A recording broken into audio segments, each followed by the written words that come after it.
Sometimes you just have to speak up, and other times that stirs up a whole new set of issues that weren't there before. That's especially true online and applies doubly when it comes to Twitter or X, whatever. The young and the restless Eric Braeden spent his Halloween getting into one hell of a tale at it. All started the day before the fall holiday when Braeden shared the story of what happened to his son, Christian Goodegast, while traveling from Toronto to Florida. Air Canada, Braeden explained, wasn't very helpful, and the actor did not hold back. His son was apparently told to be at the airport 3 hours early to have his luggage stowed, but didn't make it at the exact time and wasn't allowed on the plane. Nor does it sound like he had much luck at customer service. Now, I love visiting Canada. Braeden concluded, but your national airline is not good advertising for your country. You can see the whole exchange below. Now, Air Canada did get back apologizing for the problem and asking for more information so they could look into it, but lots of other folks had less charitable reactions. Braeden did engage with a lot of folks who responded and used the space to talk about the state of airlines both in the US and Canada. But by Halloween itself, he decided it was time for another tweet to clarify a few things and let folks from Canada know he wasn't bashing the country, but he was upset with the airline.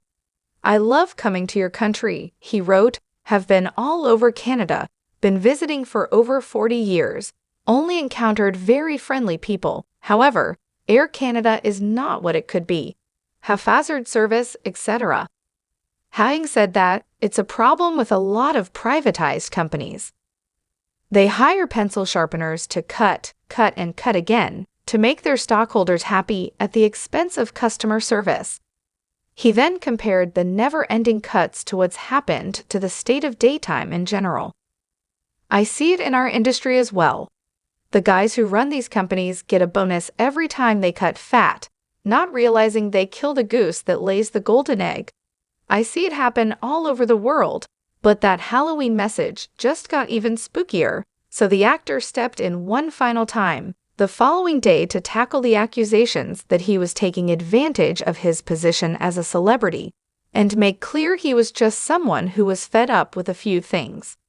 I was raised from early on to be polite to people of all stations in life, he explained.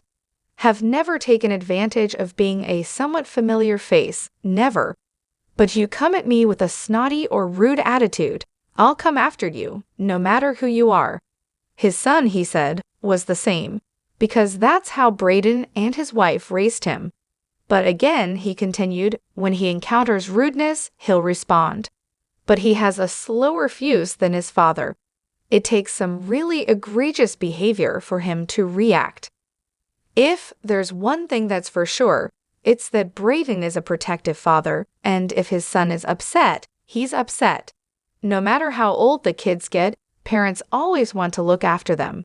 Plus, we can probably all come together in agreeing that flying in a post-9/11 world is the one surefire way to get our blood pressure to spike, even when things somehow do go exactly according to plan.